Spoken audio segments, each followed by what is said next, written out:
Good afternoon. So I don't know if any of you have been to these things before. You're in for a treat if you have not. But I am Hetty Richardson. I'm Associate Dean of the undergraduate programs here at Neeley, and also a professor in the Department of Management and Leadership, and I am not standing in the center, right? 2 seconds in. Okay, and this is a good prelude to what I was going to say. So I am normally someone who kind of wings it when they're talking, and I have a problem when I come to Against All Odds because I get so excited about the speaker we're going to have that I forget to do all the things that I'm supposed to do. And last night, Ann if you don't know Ann, I'll introduce her in a second, but she very kindly sends me an email with a list of all the things I'm supposed to say while I'm up here. So I'm actually going to use my list that Ann gave me to make sure I don't miss anything. So let me first begin by welcoming all of you to Against All Odds. We have people online as well as the people here in the audience today. I see students that I know. Always very excited to see students, to see our faculty, to see our staff, and of course, guests from the community. So welcome to all of you. So happy that you could be here today. I do get excited about Against All Odds. It is a very, I think, groundbreaking event that we have. I feel like it's pretty safe for me to say that all of us have faced challenges and barriers in our lives. And I feel even safer in saying that we've all got more of them ahead of us. And so how wonderful is it to have this opportunity to have these leaders come and tell us about how they faced their challenges, how they faced their barriers, and did it with courage, did it with grace, and obviously we're very successful at it. So I always leave these events feeling very inspired and feeling like I'm a little smarter than I was when I got here. And not only do I use what I learn in my own life, but I also take it back to my students, those who couldn't be with us in the audience. So wonderful opportunity, and again, thank you all for being here. So this is where the list comes in. I want to thank two wonderful people, Ann Tasby, whose title I cannot remember, Special Advisor to the Dean for Connection Culture, and also thank David Russell, who is a Neeley alum and also a member of our Neeley Board of Advisors. And Against All Odds is really their creation. Without those two, we would not have this event. And so, Ray, Against All Odds, you came up with this wonderful idea and saw it to fruition, and it's been incredibly successful over several years now. And then I also want to thank our sponsor for Against All Odds, which is Bank of America. Without them, we would not be able to have this event, even with the visionary leadership of Ann and David. And so I would like to call up Mike Pavel, and I'm not going to remember your title either, Mike. It's Market President for Bank of America, and he is also a member of the Neeley Board of Advisors and just a longtime friend and supporter of Neeley. So please join me in welcoming Mike to say a few words too. Thank you, Hetty.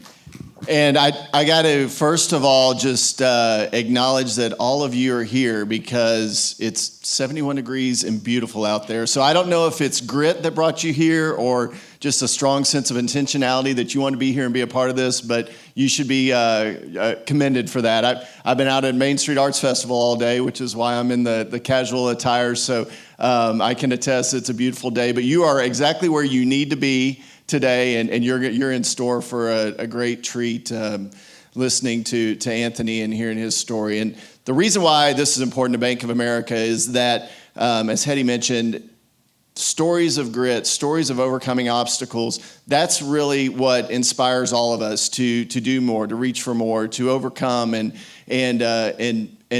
be more for the common good. And so that all those things resonate with Bank of America. And what also resonates is finding opportunity for everyone, whether it's educational opportunities in the workplace, opportunities to advance from an economic standpoint. And this program really does embody what opportunity really means. And so for all of those reasons, we were first up to raise our hands and say, we want to be a part of this. We want to help this thing grow. And we've been so pleased to watch it grow and to learn from all the great speakers that have been a part of this. So thank you for allowing us to be a part of this. We look forward to hearing from Anthony and learning more about his story. And we're just glad that you're all here today. Thank you. Okay, I know we can do better than that. Let's give Bank of America another round. I am thrilled to have Bank of America here and represented. Let me grab my notes to make sure I stay on track too. So I'll tell you, I'm just going to take a moment of privilege to say thank you to Bank of America, because when you think about this series, yes, absolutely, our students need to hear, our students as well as our broader community need to hear these stories of grit and determination. In addition to that, I do want you to know that this series, their sponsorship of this series also gives us the capability to support our students in a very meaningful way. You would be surprised to learn that we have students at TCU who have expressed to us a need for support as it relates to books, as well as meal insecurity. And so through this program, we are able to provide students with help in those important areas of need. You can't focus in class if you're hungry. If you're anything like me, I've got to eat first. And so it's important to take care of those basic needs. So thank you again, Bank of America, for your support. Let's give them another rousing round. Thank you. Okay. The other perspective I want to offer is this idea of support from TCU leadership top to bottom. Today we have representation from our board of trustees, our TCU leadership team, faculty, staff, students. I mean, this has just been an incredible labor of love for the entire support team and stakeholder group. So I'm excited that this is all coming together. Now, it's not often that you get to have a 15-time Emmy winner in the audience, and when they can actually lend their skills to the experience. I'm excited to have Nui Scruggs here today. He is a 15-time Emmy, I'm gonna say it a couple times. He's a 15-time Emmy winner, and he's lending his expertise to the conversation today. He's moderating that conversation. And then Anthony, oh my goodness, I mean, I'm so pumped that he was able to carve out the time. He has been a supporter of the work here at TCU since the very beginning. And so to have him come and lend his expertise across multiple game-changing organizations, he has experience at IBM, PepsiCo, Campbell's. He's bringing all of that expertise, not just from a marketing and customer standpoint, but also from an IT standpoint. He has made a number of different transitions within his career, and you are in just the right place to hear those lessons learned about grit and determination. Let me welcome them now to the stage. Come on up.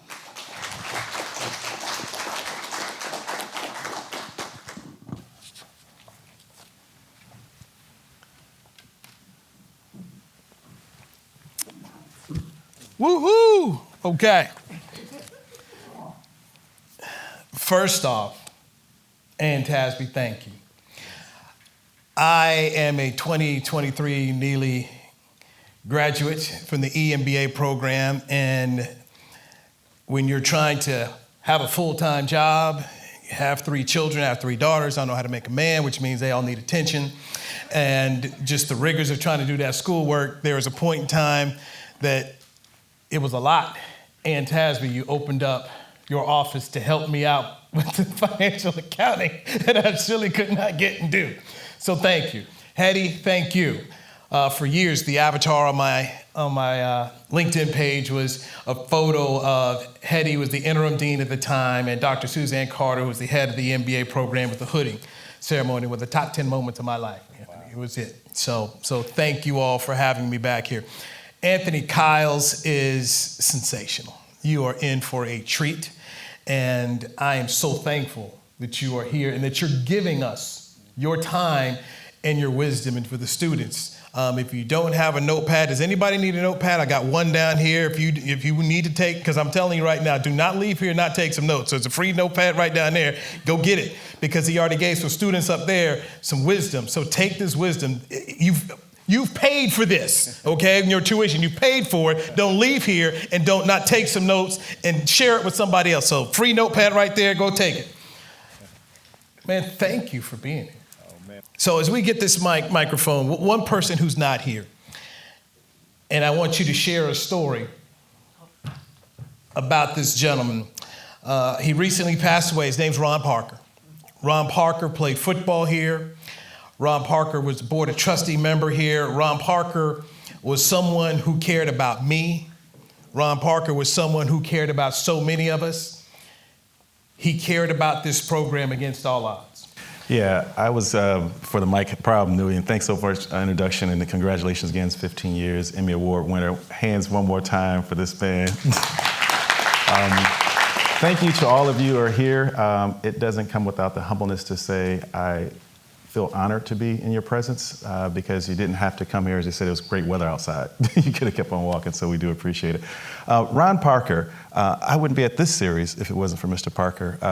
Probably 2-3 months ago, I got a call from Ann, and I thought Ann was calling me because I did some great things, and she said, no, Ron said to call about you. Ron thinks you should be good for this series. And then I text Ron, and I said, hey, Ron, thanks so much. He was like, hey, no problem, do well. And then Ron, but my fondest memory of Ron was not only his commitment to others, but more importantly, his commitment to excellence. Every time you had an interaction with Ron, he not only was reminding you of your responsibility to be great, Neeley, the next thing he was responding to was, hey, how are you going to help someone else? How are you going to help someone else? And I still live with that in his passing. That was the memory I kept, was like, what am I going to do? So I'm here, as Ron would say, to give to someone else. I'm with you. Yeah. I'm here as well because of Ron Parker and just the ability, you can help. So go out here and help. So Anthony Kiles, you are here to help. Students, please make sure that you tap into what he's about to tell us right here. Okay.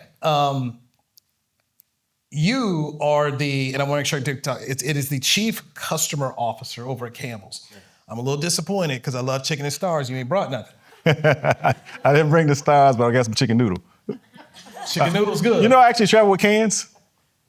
I don't know. I don't because I don't see it. Believe me. Yeah, so I'm going to give you my address. Okay. And I want some. But tell the students, really about, and I always say this because we see title, Chief Customer Officer, and what all is involved in what you do with this job. And Campbell's is not just Campbell's soup. There's a lot more to this brand than that. Let me begin with, many of you probably saw in the news that we changed our name. And so people are like, wow, why are you dropping soup? We're not dropping soup. We just changed our name to actually speak to the future of the organization. So it's the Campbell's Company, because it's a food company. We feed people, we connect people through food. At the Campbell's Company, my responsibility as Chief Customer Officer is to set customer strategy. What does that mean? That means that all the retail stores and outlets that you shop at, there's a team that actually works with that customer to come up with how we actually distribute our products. Our products go from goldfish products. I'm so glad many of you guys eat goldfish. You guys eat goldfish? Yeah, I see. Goldfish to kettle chips, to Rayo's pasta sauce, to Prego pasta sauce, and to all the red and white cans you see inside there. And then we're also responsible for the strategy, and that means that price pack architecture, like why are promoted prices 2 for $5 or 3 for something? We do that part. And then we also do the analytics of the shopper insights, like where do people shop, how are they shopping? So I would say, Neeley, it's about a $6 billion piece of business that I oversee, a couple hundred people.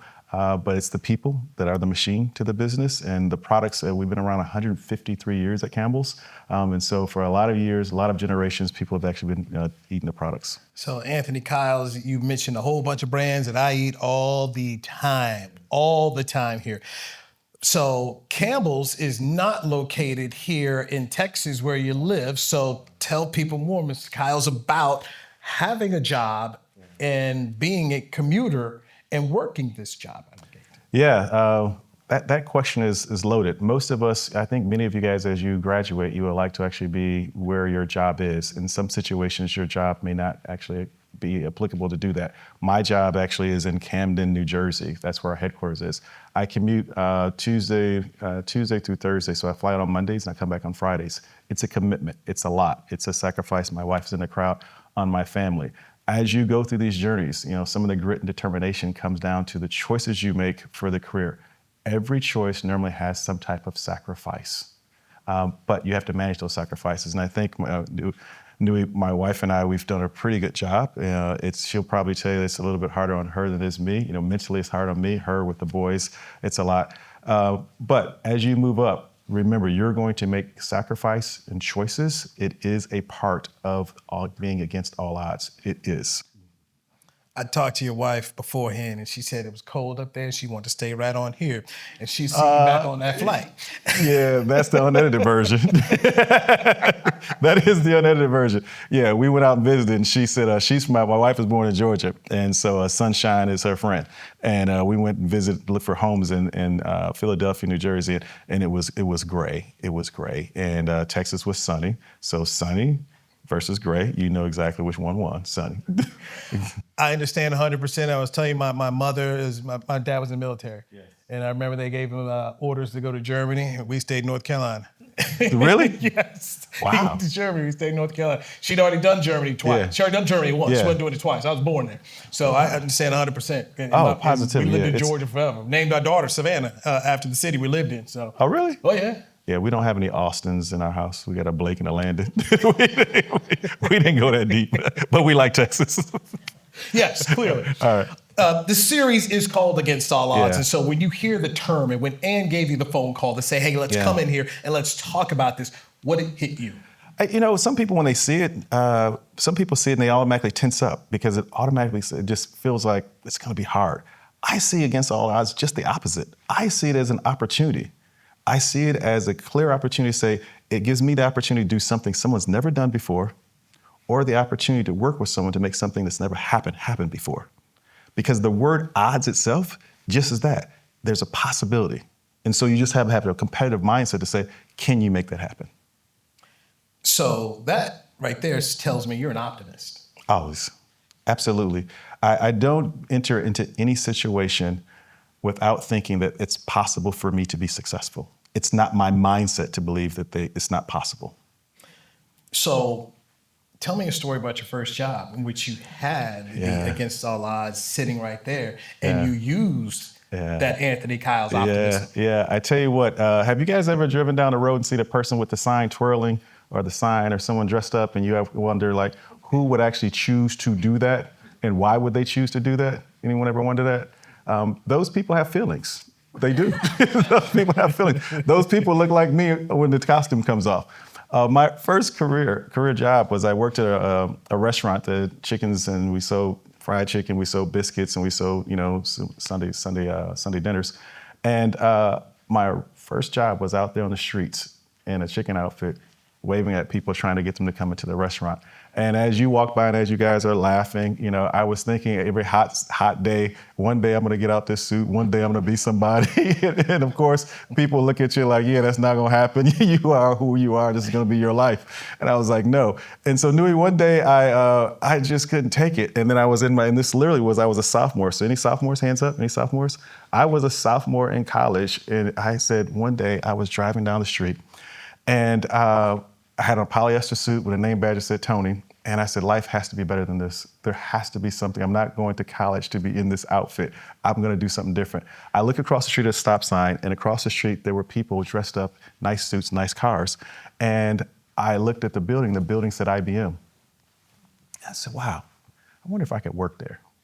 And I remember saying to some people, I'm gonna work at IBM. And I remember those people thinking what they saw, the guy in the chicken outfit cooking chicken, you want to do what? And I said, I want to work at IBM. And if your dreams don't offend people when you say it to them, you're not dreaming big enough. Write that down. Okay, that's quotable. Literally, Say it because again. think about it. I said something that they said, how are you gonna get from an outfit, with a name tag, polyester, chicken outfit to IBM? Who's gonna give you that opportunity? I didn't know who would give me the opportunity, but I did know in my mind what I was doing that day wasn't enough. And so this is where the grit and determination comes in. I told everyone who would listen to me, and 90% of the people laughed. There was one gentleman. The gentleman, he was a barber, and he said, so you want to do what? I said, I want to work at IBM. And so one day, Neeley, he came to my apartment, and he had a card. And it was a lotto card. And I said, what's the card? And he said, man, I'm married to a guy that works at IBM. He said, give him a call. I held that like it was $1 million lottery ticket. I was like, you got to be kidding me. I took that card. I called him for 3 days straight. He did not pick up the phone for 3 days. And I was like, maybe it's a losing ticket. Fourth day, he calls me back and he says, hey, listen, I asked him, I said, can we go out to lunch? And he says, yes. And so we go out to lunch and I asked him to go to Subway because I was a student. And as we walk into the Subway, he walks in, he orders his food and he sits down. I'm behind him, I'm reaching in my pocket, looking for lint, looking for coins. And I was like, the lady said, are you hungry? And I said, no, ma'am. And I paid for his and he sat down and the sandwich I thought I was gonna eat, he was eating because I asked him, words matter. I asked him to lunch, he didn't ask me. So remind when you actually want to connect with people. So next thing I know, I court him for about 2-3 months, and then finally he gives me the opportunity, and I end up at IBM walking through the door as a marketing sales assistant. And I stood outside and I looked in the building and said, you know, I was once in a chicken outfit. Now I'm actually walking in a blue suit with, you know, hard bottom shoes to start my career. Do we have pictures?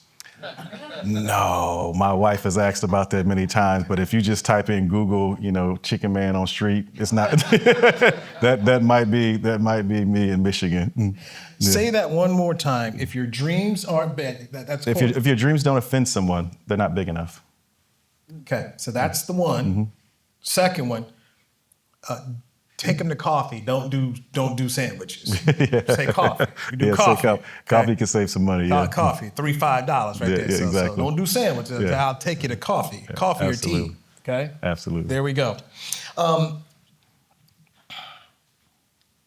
Give me a mental preparation that you use as you're facing challenging circumstances.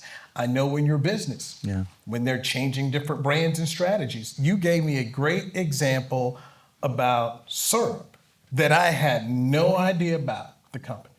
Yeah, 2 parts. I'll answer both questions, Neeley. The first one, my preparation, you have to have a competitor's mindset if you really think about as you go through life. And there are 4 things that I keep common to the way I think through a competitor's mindset. The first one is to be relentless. You know, if you're not relentless, if your engine doesn't stay on, we get to watch Neeley and he talks to all these sports athletes. So right now I'm having my sports athlete moment. I think like I'm an athlete, like I didn't make it. So this kind of feels good that we were talking. But anyway, relentless drive. If you do not stay relentless, it's impossible because others' engines are always on. The second thing that I always keep first, I'm going to have challenges, Neeley. I'm going to have to be resilient. I'm going to fall. I'm going to get back up. I'm going to fall again. I'm going to get back up. But it's because again, relentless drive helps me be resilient. And then the focus, whenever I'm going through something, I don't ever forget what my focus was. What was I trying to accomplish? Okay. I stay focused on, am I there yet? What's the progress? What's the point? How do I get to the next point? And then finally, discipline. It is the biggest ingredient of consistency of being a perfectionist or being a successful person. Those who are very successful, be it in class, be it in work life, they have a discipline that is unlike anyone. Think of your favorite industry that you plan to go into. If it's IT, you think of Mr. Jobs and say, how disciplined was it? If it is in finance, you think of Mr. Buffett, how disciplined it is. If you think of sports, you think of Kobe, how disciplined. They have relentless pursuit of perfection, but they are disciplined. Now, on the back part, you're asking me about, being in a room where you have to make changes. I had the opportunity, most of you guys, I would assume of your age, you guys have had Aunt Jemima syrup. You guys have had that syrup before. And then there was this big change that we changed it to Pearl Milling Company. And it was a lot to change the name. And when we sat in the room to change the name, myself and a lot of people, one of the things we had to understand is that there would be some people who would be upset. There would be some people who would wonder, not only upset, but wonder why. But then there was the mission. And the mission that was given to us as an organization that came down from the very top was build a name that builds a brand that has an evergreen future. There's so much more we can do with it. And so when you're in those kind of rooms, you have to be focused on what's the end cause.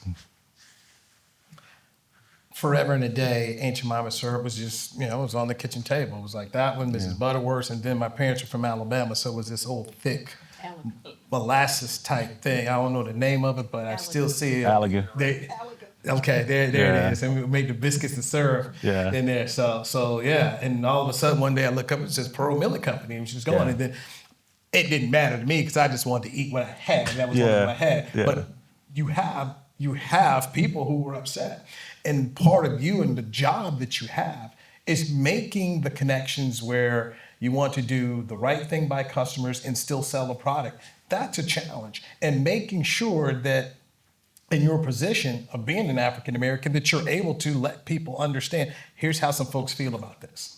Yeah, it's we took it, at the organization, and a former employer, PepsiCo, we took it seriously. We understood how everyone felt about it. Yeah. And we also, took into account the history of it. And sometimes it's not the soundbite that we need to lean into, but it's the history of knowing.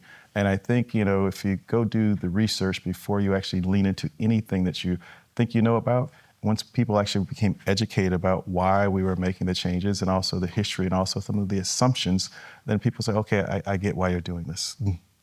So this comes to one of the takeaways that you want the students to have here as you go through a process like that, and that is your principles. Yeah. They're non-negotiable. So Anthony Kyle's non-negotiables are? Yeah, there are non-negotiables. Integrity is non-negotiable. My integrity is non-negotiable. My commitment to excellence, and doing the right thing, non-negotiable. And if you do not have non-negotiable principles, you can end up working and doing something that you will feel not great about later on in your career. And so if by chance right now for you or the students don't have your principal roadmap, please take the time this afternoon, this evening, or over the next month to sit down and write down and say, yeah, what are my principles? What am I guided by? Because those guides that you will use will help you make decisions as you start to matriculate yourself into your next steps, which is your next journey. Because as you go into a corporation, you want to make sure it fits your principles and it fits the type of culture that you can grow into. When you talked about discipline and then you talk about your principles, how do your daily habits and rituals fit within this? Yeah, we were talking upstairs about this. I'm an avid reader. Most leaders, and if you want to be a great leader, leaders are readers. And I just recently, I thought I understood great discipline, and then I was doing it a little bit different than some of the people that were great at it. And there's this thing called the 5 a.m. Club or 5 a.m. Miracle book, if you guys have never read it. And what I realized is that the people that actually I were looking up to started their days really, really early. They started like 4 a.m. And it wasn't to work out, it was to prepare to be successful. It was their discipline. It was the way they actually built their day. So I would ask of you, how do you build your day? Your question to me, how do I build my day? I start my day using the most difficult thing to do in the morning and using my creativity at that time because it's when my mind is clearest. It's the discipline you should actually do. The second part, I take the time to organize the day. The hardest part sometimes at the end of the day is to say, were you successful or not? If you didn't have a plan going into the day, you really don't know how successful you were because you don't know, did I accomplish those things I want to accomplish? And that's another one. And then the third one is that, take the time to feel very comfortable. What did you accomplish? And have gratitude for it. Be like, hey, I actually got something done. Because it helps set the momentum and the optimism for tomorrow. So I'll be selfish when I ask this question. Mm-hmm. I tried that 5 a.m. thing. Yeah. I work at night, man. I tried it by like 8:30, and I don't drink coffee. I'm not a coffee person. By 8:30, I was hurt. Yeah. I was hurt. So how did you get yourself on? Yeah. I wouldn't say it every morning. My wife, if she came down here right now, she said, you don't get up at 5 a.m. every day. The actual points, she'd be like, hey, Anthony, you don't get up at 5. I guess I'll be 6:30. I'm looking at you. The practices and disciplines can be done any time of the day. So any of those things I say. Now, I will say the one thing that I try to do and most real good people do that are planners is plan. You could put together a plan. It doesn't have to start from, but make sure you plan your day. And if you do want to have, it's a science, if you want to have the clearest of your thought, as you go through the day, your thoughts are going to have so many things going on, but when you wake up, you're not thinking about all those things. So grab whatever is the most difficult thing you want to challenge yourself with that you plan on the day before, do that in the morning. Do that in the morning. So since you're a reader, and I love books, I'm a reader as well, what's 1 or 2 books that you keep in your library that you have reread and you say, these books are inspirational, have helped Anthony Kyles get to this dream position he's in today? Yeah, Good to Great, I keep in my library. I'm sure many of you guys in a business school, you guys read all the time. It's always a good book to go back to. Jim Collins? Yes. Mm-hmm. I don't know if there's a one. That's probably the one I read the most. There's one that I've gone back to as of lately because I wanted to get better at doing the things that you do really well, which is speaking every day. There's a Talk Like Ted book that I just enjoy because I think one of the things that all of you will do on a regular basis is you'll communicate. And being able to be great at communication is an advantage. It's not a disadvantage. But in order to do it well, you have to study how to do it. You have to understand, are you or are you not good at it? And as you frame stories, as you articulate, conversations, being able to have good conversations, but being a storyteller, facts keep people interested, stories keep them intrigued. Learn to tell stories. When you were a kid, who inspired you? The first person that inspired me was a superhero. I was inspired by superheroes. I really wanted to be Batman, but I realized that he wasn't real. Kind of disappointed me. But then when I was younger, and I think inspiration through the years, there are some that carry over. And I'm sure there's some people that you continue to be inspired by. But over the years, I've met other people. And so I would say the first person that inspired me was my grandfather. And it was just because of his commitment to the family. And I was like, wow, this is an incredible man. And I saw the work he put in. And I was like, I'd like to do those type of things when I have a family one day. And then as I got into the workforce, there was a gentleman, and I see a good friend of mine, William Langford, in the crowd. He'll tell you that there's a gentleman at PepsiCo who's just an awesome mentor who has inspired me probably the last, I would say, 20 years of my career. His name's Randy Melville. And what I would say what's inspiring about him is that three things. One, he has committed himself to helping others in a tangible way. Time. He gives time to people. The second part is that if you look at his body of work and like, hey, how did you do it? He's willing to be humble enough to share the mistakes and also the success. And the third part that just makes him just an incredible person is that he listens. And so if you've never heard this term, and this is from a book I read once, was be more interested than interesting. That's the type of leader he was. And so if you ever ran to someone actually asked about Randy, they would immediately tell you like, oh man, last time I was talking to him, he said X to me, or he listened to me. And then he would take the time to remember what people said because he was interested in what they said. And that human connectivity, it's real. If you can make people feel human, like you hear them, it works. You shared with students upstairs at a lunch, you talked about finding mentors versus navigators. Yes. I really like that. Mentors versus navigators. Yeah, it's really important. As you go through your career, many of you probably are saying, hey, you might walk up to someone, you probably did it last week, I'm looking for a mentor. Be conscious of what you're saying. What are you looking for a mentor for? Is it for counsel?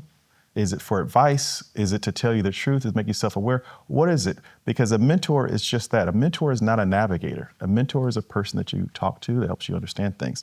A navigator, once you get into corporate America, takes you where you need to go. And you're not always with them, but they're always connected to you.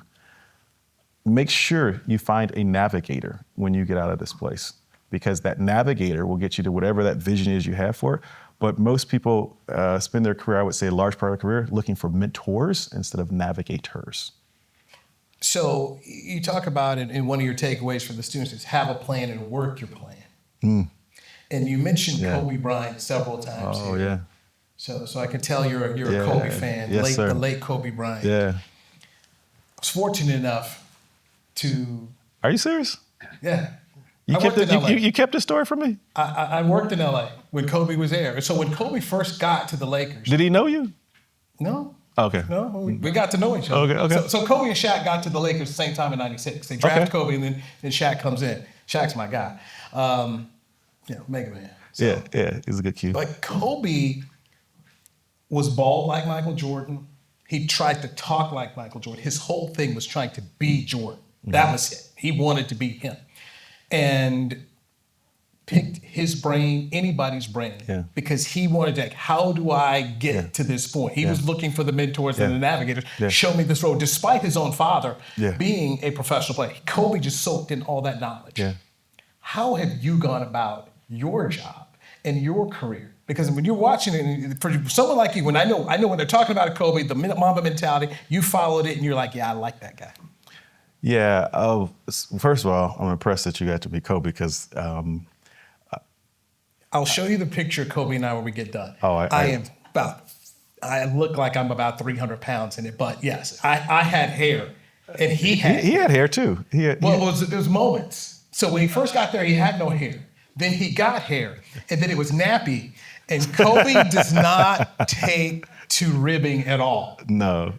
Kobe, man. But he likes to rib people. Yeah, Kobe hair's nappy. Yeah. At least I got it. I mean, we would have fun because I was more like Shaq, like to pick at Kobe. Kobe didn't like. He'd give it. He didn't like take it. He was disciplined. I met Mark Aguirre. I don't know if you know Mark very well. And we were talking about, and this is a good story about preparation and wanting to be great. And I was asking him about these basketball players, and I asked him, Dad, he met Kobe. And I said, what's your favorite story about Kobe? He said, I went to his house when he was in high school. And he said, I looked outside, me and his dad were in there eating. He says, and he was running back and forth, and he had a little clock at the very end. And he said, he walked outside and he asked me, he says, hey, what are you trying to do? And he said, I lost a race yesterday and I wasn't fast enough. And I want to get fast enough to go actually challenge the guy I lost the race to. He said that's how focused he was in high school, like I lost. So back to your question to me in regards to planning the plan. I read books, as you could tell. I read books and I watched all these leaders like Randy Melville and stuff, and I was like, how do they do it? How do you do it? How do you become this successful? And I'm saying Kenneth Chenault, former executive of American Express, and I would just read and take the time. And then what I realized as I was reading excerpts of their stories, there wasn't a story I read where they did not plan to be successful. Wasn't a story that they didn't plan. And so I started to say, you know what, I'm going to start writing out, because once you write it down, one, you're accountable for what you see. Two, now you actually have a gauge to say, how are you progressing? And then three, if you do make it, then you actually set a new goal. And so early in my career, I was actually, and this is an interesting story, I was in IBM, as you guys heard, and I get to IBM and I realized, surprise, surprise, I like to talk too much. And I wanted to do something different. And so, knew out of nowhere, all of a sudden I was like, I'm gonna do something different. I ran into a person I went to college with, and she said, hey, PepsiCo's hiring. And I was like, well, what's a PepsiCo? She says, it's a CPG company. So, okay, yeah, how do you get in there? Well, she was like, you interview, you kind of do it. And I was like, okay, so I interview. I interviewed at PepsiCo 3 months, 25 people. And each person said the same thing to me. I like you, don't know exactly where you fit.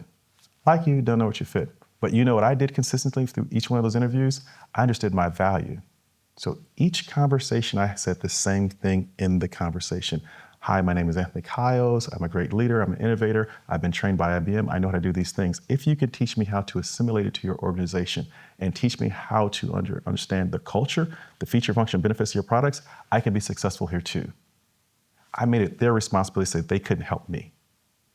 And no one wanted to say they couldn't do that. So my plan was beginning to work. Finally, I get the opportunity. I get into PepsiCo, and once I got into PepsiCo, I looked back at my plan, and my plan was meet the right people, tell your story, get the job. Once I got the job, I built a whole nother plan. Since you love Kobe, give me your airball moment. Kobe's rookie season with the Lakers before he won the 5 championships. They're playing the Utah Jazz, and they're in a deciding game, and Kobe puts up 3 consecutive air balls. And I interviewed him at the Forum the next day, and he was as arrogant as you could be. I'd do it again. And he basically said, I didn't have the legs. I'm a rookie. I'll get stronger. I'll be ready for the moment the next time. What is Anthony Kiles' airball moment? Yeah, I remember I had a large presentation with a real big company, and I walk in there, and the first page of the presentation was not there. I fast forwarded to the 3rd page. It was the wrong one. I had brought in my proof presentation to my meeting. I turned off the presentation because I knew I couldn't use those pages. My boss was there, my peers were there, and I was sweating underneath my suit. I didn't know exactly what to do. And the best I can come up with was, hey, apologize, folks. This obviously isn't what I planned for to happen. I've memorized some of this. Hopefully we can get an opportunity to come back again and do this again. And all I can remember was, man, I'm gonna lose my job. I leave the meeting, I'm feeling really bad. I wasn't as arrogant as Kobe. I just thought I'd lost everything. And the manager walked up to me and he says, don't duplicate that.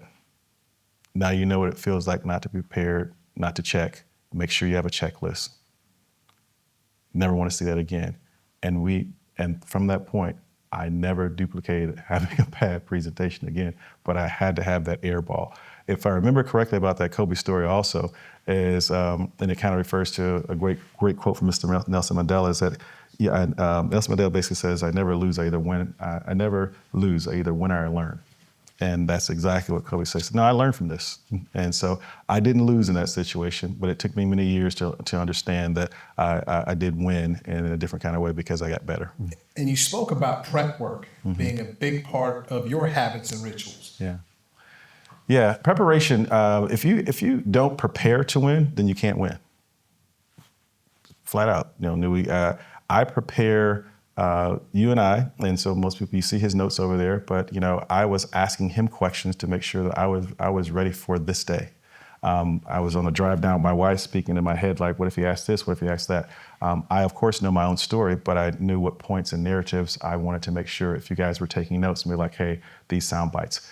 Moments like this are preparation points. If you don't put the time in, when I stand in front of you and speak, you'd be like, I don't know what he was talking about. But hopefully, and I've seen some of you guys type, and you're like, hey, that was a good point. That was a good point. That's preparation.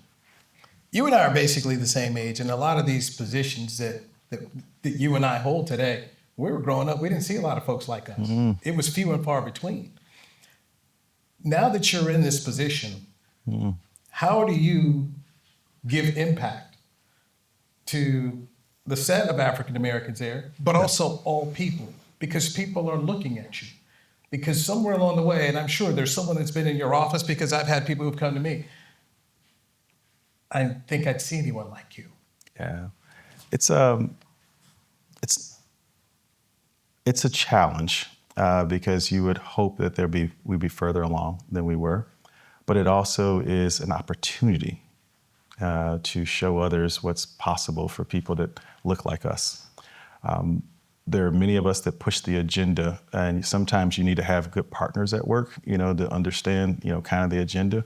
William Langford out here was, I would say, before I understood the responsibility of how people perceive me based on my title, William was telling me, like, hey, Anthony, people looking at you. And I was like, what? He said, yeah, you got a responsibility. You got to do the job. You got to make sure you do it great.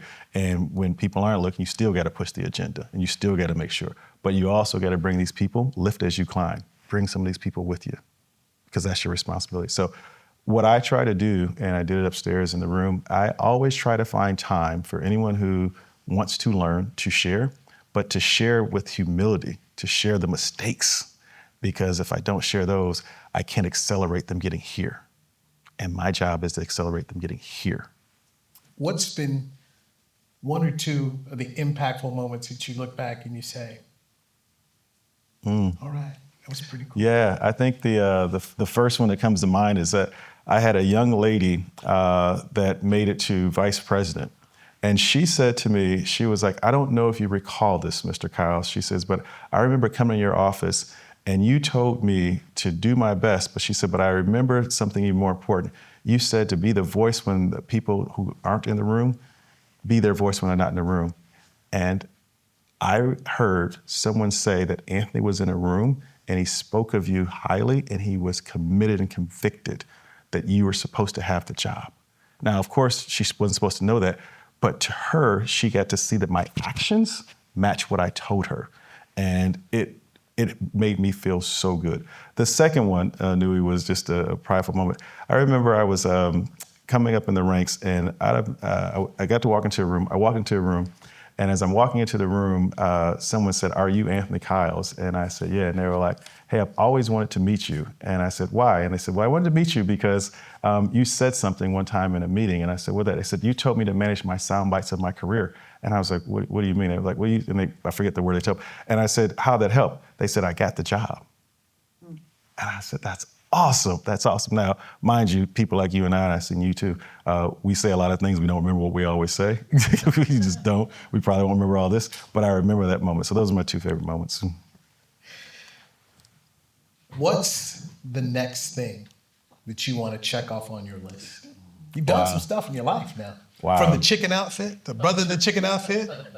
dreaming of having a briefcase and a suit. Yeah. Now you're at Campbell's. Yeah. What's the next check? Yeah, I actually looked at my wife because we had this conversation on the way down here, like what's next. It's an evolution. I think I can't describe what the next job looks like, Neeley. I do know it will continue to be giving. I'm sure it will continue to be inside of something where I'm building teams, large teams. My end goal on the second half of my life, and I believe there's two halves of all of our lives. The first half, you kind of grind real selfishly to do the best thing you could do, to be the best you can be. And then the second half, you give back all the things that you've actually developed to help other people.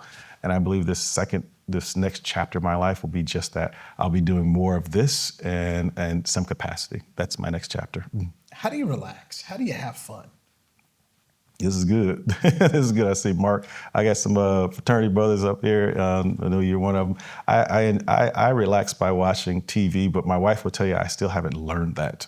She always tells me I got to do better. She said, you can't sit still. I don't know about you. I can't sit still. So music, live concerts, the kids, those things relax me. I have a guilty pleasure too. I do. Let me tell you what my guilty pleasure is. Oh man, I love watching The Price is Right. It just relaxes me. It just does something for me. The people winning, it just does something. And I just leave it on and I just watch it. And well, maybe it's just me. I just get so excited to watch people just so happy. They win something. It's just awesome.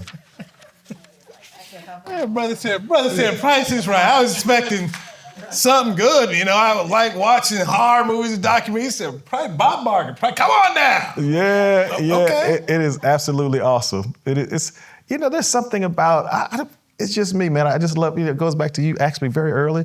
I just like people winning. I mean, against all odds, it's about winning, right? About getting better, and so. You want a new car. Yeah, exactly. So it just makes me feel good that regular people actually get something happen good in their life, and you can just see the joy. I just love joy, man. Do you bid with them?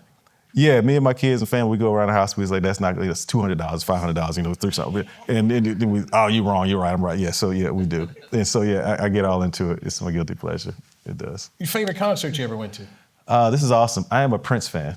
And so Prince, I believe, was one of the best guitarists ever. If you don't believe me, if you're an Eric Clapton fan, Eric Clapton one day someone said, what does it feel like to be the best guitarist ever? And he said, I don't know, ask Prince. And so I've seen Prince probably 30 times. My wife and I are both Prince fans. My second favorite, my first concert I've ever been to was the Jackson 5 in South Bend, Indiana at the University of Notre Dame. And so, yeah, Michael Jackson and Prince are, I won't impersonate either one of them, but I enjoy both of them. Feel free. Yeah, only if you do it with me. You're going to be Michael or Prince? I'm just going to watch you. This is your show, not mine. All right. So I saw him twice. Prince, when he came with the American Airlines, I saw him twice because my sister grew up a big Prince fan.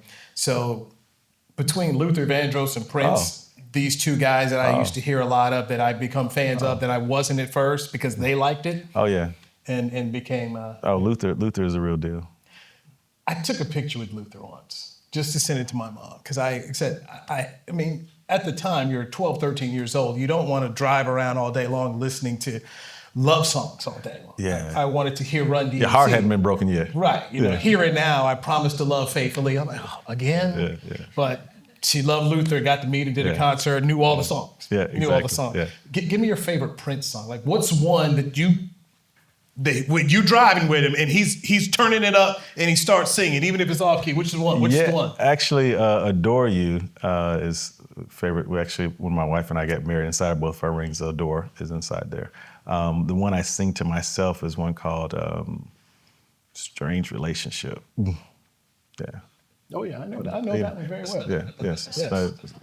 But yeah, I love Prince. I won't sing it, but it's in my mind Is it right mine? now. Yeah, Starfish and it's a Coffee? great one. Yeah. It's a great one. Let's Go Crazy. Is that the Sign of the Times album? It is. It is. Right before. She Lee played drums on that that record there. Some of y'all going right now. It's Against All Odds. Okay. All right. Okay. Do we want to do Q&A at all? Okay, all right. I've taken a lot of time here, but I just wanted you all to have a little concept of who Anthony Kiles was. He lives right here in town. You have the ability to ask him questions. Students, you've paid for this because this is part of the tuition and the benefits that you have. So please utilize it. Questions?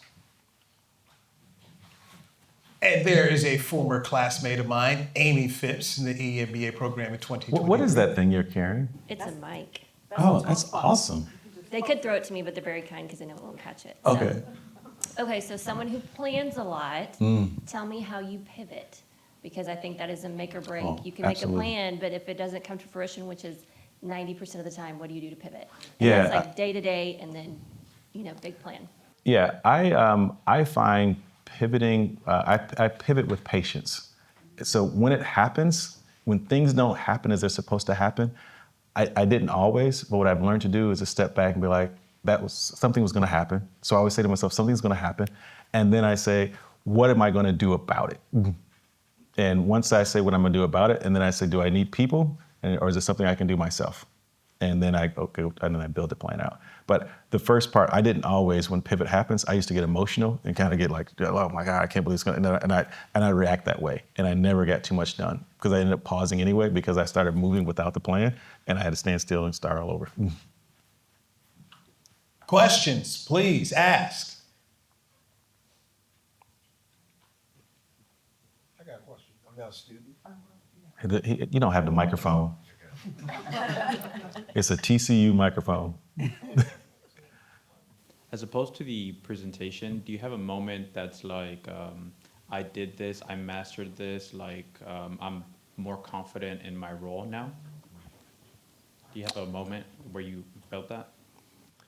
Yeah, I think once I got to this job, I felt pretty confident I've gotten to this moment. What I've learned over time is that every new job, every new experience is built on the previous experiences. And if you don't take those along with you, you can't have what you're asking me, which is, hey, do you ever get to this moment? Because they're all defined. There was a moment when I first did a large national sales meeting, and I remember being in the audience. And I went from being in the audience to being in front of 2,000 people or something like that. And I was like, man, I've arrived. I'm not nervous. I'm not sweating.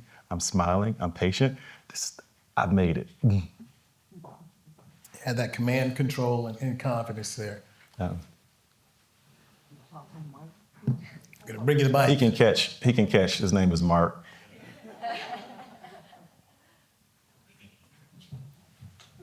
There we go. So AK, talk to us about balance. You got your career, you got family, you've got community commitments. How do you handle balance across all of those? Yeah, Mark, I had said earlier when I was speaking to some students upstairs, when I was speaking, and someone asked something about balance, and I said the first part is there's a myth that there is a balance. There's choices. It's choices. Many of us enter in because we hear this word, that work-life balance, you could have it all. It's very difficult to do all of anything. And so there are choices and sacrifices. And so I would say I make better choices, or I make the choices that are most responsible for the family or for me at that time. But I'm in pursuit of balance, but I don't know if I've ever perfected balance. But I prioritize those things that are important to me, like most people, faith, family, friends, those kind of things, and spend the time appropriately. I have learned over time you can actually not invest enough time in the things that are important and spend too much time in the things that actually don't bring you joy and value. And that's an imbalance. I can't believe you didn't say Little Red Corvette was your favorite. Hey, if you wanted to go into the deep into the catalog, a Little Red Corvette, but there's another song, Something in the Water Doesn't Compute. I don't know if you know that one. All right, so yeah. By the way, don't watch Purple Rain again. It's really bad acting. It was great when we were young, but you watch it now, it's bad. We just watched it 2 weeks ago and we enjoyed it. Did you? It's bad acting. It's bad. You must purify yourselves in white waters of lake. I thought That ain't like, it's bad acting. It was- and he's it so was- short. Now you just see he's 5'2" in real life. And now I just like, this is bad acting. And Morris Day is such a Morris bad was acting. good. They You threw a hating. girl in the You trash hating 'cause can. you wasn't in the can't do movie. that today in these movies. This is a bad movie. It's a bad You're movie. the hater of the movie, man. You're not a Prince fan. I am. No, I you am. can't It's be, man. It was a classic. The music was great. The acting is limited, but I mean, okay, so you like Soul Plane then? If you like Purple Rain, No, I didn't say that. Yeah. Those are two totally different movies. Those are two totally it's a different. bad act. Like They're two the different- acting All right. here is not there. Here you go. Yes, sir. Sam Friedman. How you doing, Sam? I'm doing well. Thank you for coming, Sam. Thank you for I being appreciate here. you for staying too. Yes, sir. So you mentioned both having relentless drive, but Yeah. also being appreciative of your wins. How do you manage the two of those and stay motivated without overlooking your accomplishments and keeping your head on what's next? Yeah, a great question. The way you stay motivated is that you never lose vision of where you're going. And so you should have some successes along the way, Sam, but you're also going to have some, as I spoke about, your resilience of you're still going to have some bounce backs. And so long as you actually do what you just said, which is, hey, make sure that you actually celebrate those small wins, but understand those wins are in progress to wherever you're going.